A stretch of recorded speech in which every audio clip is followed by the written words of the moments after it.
11月份才刚刚过去了一半，乌军就又在赫尔松迎来了一场大捷。俄军仓皇撤退第聂伯河西岸，当初俄罗斯在西岸部署了数万重兵，如今却在短短几天内就如作鸟兽散，不由得让人心生好奇，俄军士兵是如何逃得这么快的？答案与之前一样，丢盔弃甲，轻装跑路呗。当然这样形容也并非准确，俄军士兵撤退时还不忘将洗衣机等战利品洗劫一空，唯独留下大量装甲车、直升机等重型装备，这就让人哭笑不得了。这洗衣机是有多大的魅力？俄军宁可不要成建制的装甲装备，也要将其扛回去。其实洗衣机对于俄罗斯而言还真有大用，这个我们稍后再谈。我们先来看看，在整个俄乌战争中，俄罗斯都有哪些重型装备化为乌有，俄军又是否符合运输大队长的头衔？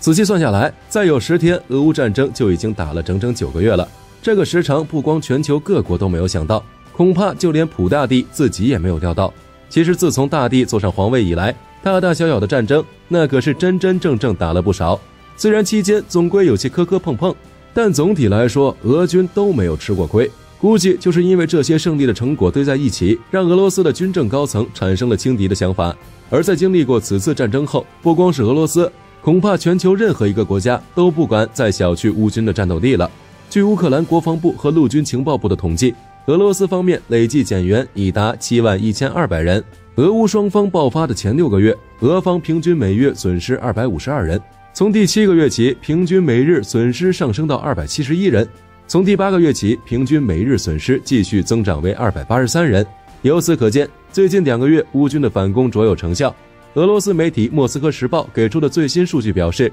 截止到2022年11月份，俄联军其中包括俄正规军、内务部部队、国民禁卫军、顿涅茨克和卢甘斯克武装部队、瓦格纳雇佣兵以及车臣士兵等，这些总计总伤亡是9万人，其中包括阵亡、负伤、被俘等。而几天又刷新一项记录，那就是乌军单日消灭俄军人数达到950人，这也是自从2月24日开战以来的最高值。乌克兰方面能够取得如此耀眼的成绩，不仅仅是因为在赫尔松大捷，乌军在多个战线都发起强力反击，东线和南线战场的乌军可谓是捷报频传。首先是在东线的卢甘斯克地区，乌军的斯瓦托夫和克里米纳一线与俄军展开激战并取得胜利。其次是在相邻的顿涅茨克地区，乌军击毙了约300名进攻的俄军，这是自开战以来乌军单日击毙俄军最多的战斗。包括瓦格纳雇佣兵集团的副参谋长在内的多名俄军军官被击毙。最后是赫尔松东北方向的扎波罗热地区，乌军对新沃德亚内的一处俄军弹药库进行了炮击，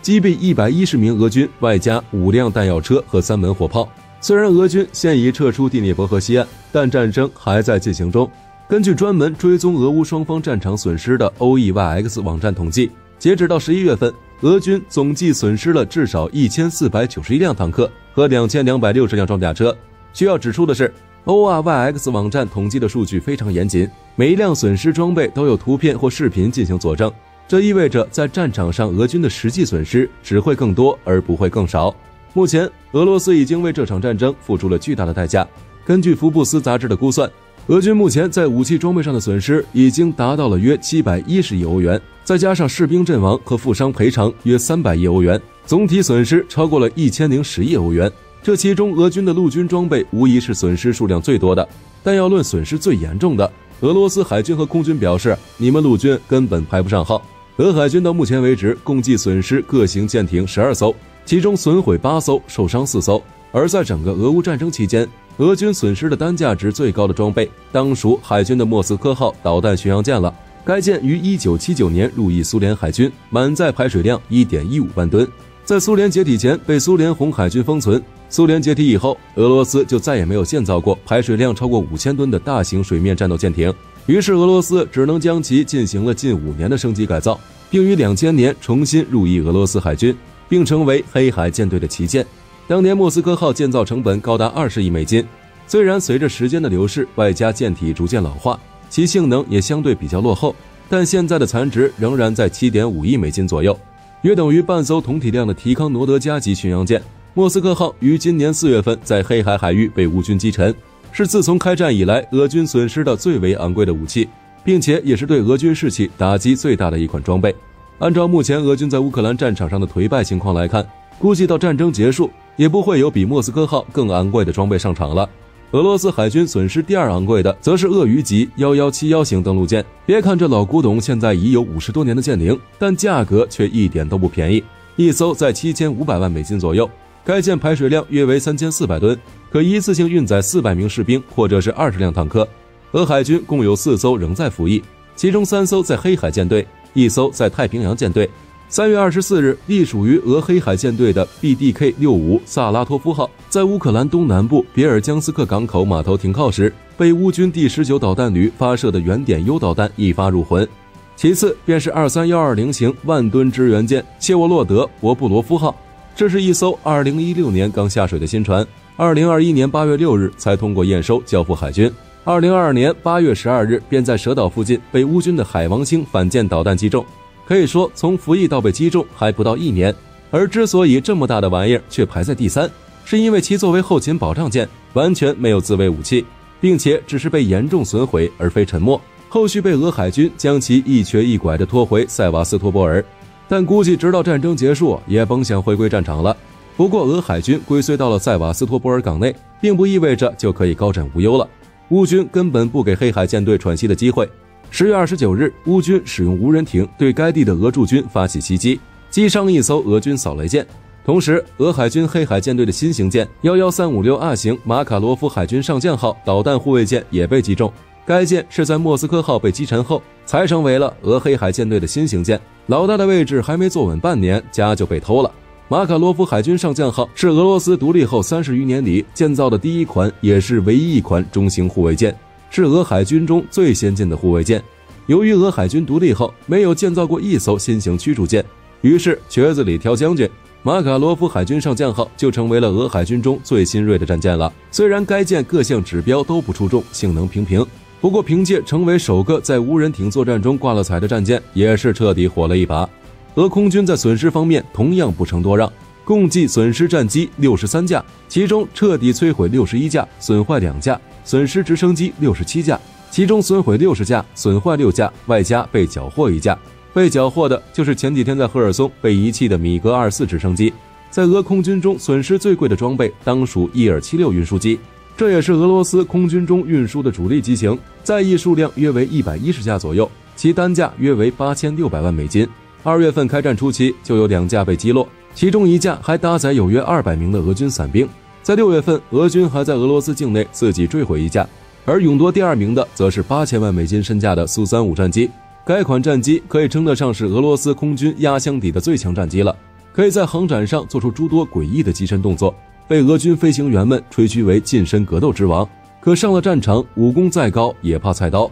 依旧逃脱不了被乌军击落的命运。该机目前确定有2架在乌克兰领土上被击落或坠毁，其中1架在4月份坠毁，另外1架是在7月中旬被乌克兰防空系统击落。至于乌军声称已经击落了至少24架苏35战机的说法，大家听一听就好。虽然火力军支持乌克兰，但也不是个无脑吹。苏35战机整个俄空军也就装备了不到100架，如果能被打掉24架，那俄空军可以直接卷铺盖退出战场了。虽然说苏35被打下来的少，但苏30 SM 与苏34被击落的就多了。这俩难兄难弟是本次战争中俄空军使用频次最高的战机，也是俄空军中除去苏57和苏35外性能最强的2款战机。但由于众所周知的原因，这俩只能低空贴脸扔铁炸弹，主要负责对地打击任务。其中苏30 SM 被击毁11架，苏34被击毁16架，其中苏30 SM 单价5000万美金，苏34单价6000万美金。大家可以算一算，光这俩就损失多少钱。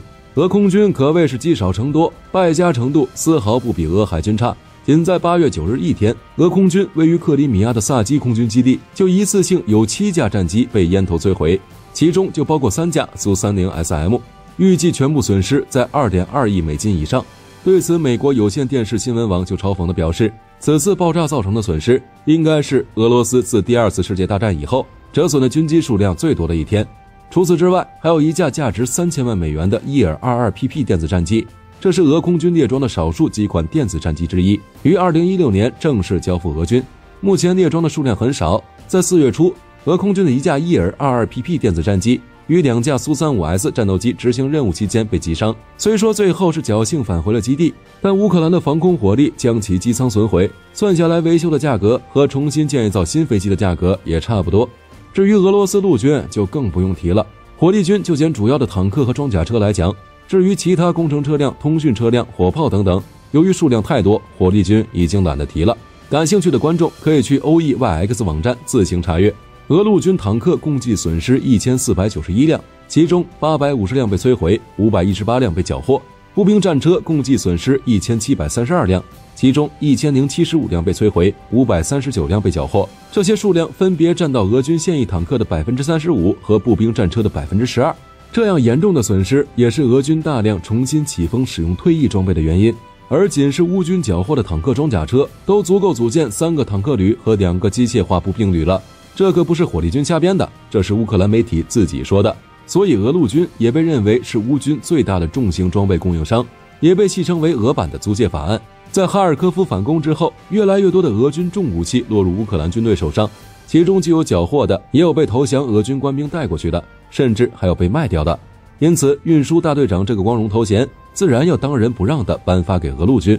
很多参与反攻的乌军轻步兵部队也由此实现了机械化或半机械化，这一切都要感谢对面的俄罗斯军队。没有他们的友情赞助，乌军这些原本的轻步兵部队顶多也就是装备皮卡车、反坦克导弹和迫击炮。而造成这样的原因有很多，最重要的就是装备老化和后勤保障不到位。俄军主要装备很大程度上还是啃苏联的老本，这些东西用到现在基本上都到了该退役的标准，但俄罗斯因为经济问题一直没有让这些东西全部退役。这些老旧装备在进行训练时还可堪一用，然而一旦投入到大规模的高强度战争中，很容易因为过度使用出现损坏，所以导致俄军装甲车大量趴窝被俘获。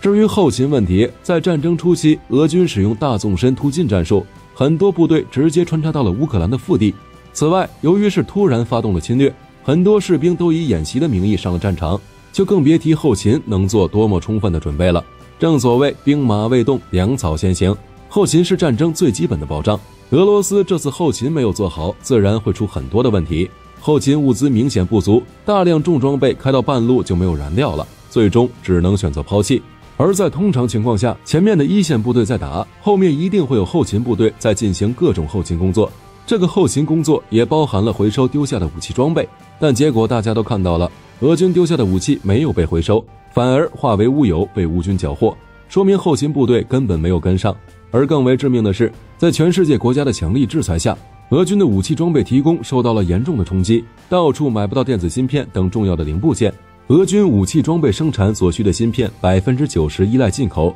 而欧盟委员会主席在接受媒体采访时表示，俄军为了满足新装备生产和现役装备维修的需求，甚至开始拆卸废旧的冰箱和洗碗机，试图从中找到能用的芯片。估计这也是俄军撤退时宁可丢下装甲战车也要扛回洗衣机的原因之一。总而言之，俄军这场仗损失的不仅是武器装备，更多的是原有对整个世界的威慑力。以前欧洲国家对其还有3分忌惮，如今打成这个熊样子，彻底将羸弱的内在展现得一览无余。好了，这就是本期的全部内容。你们认为俄罗斯损失最大的是什么？欢迎将看法发表在评论区。我是火力军，我们下期再见。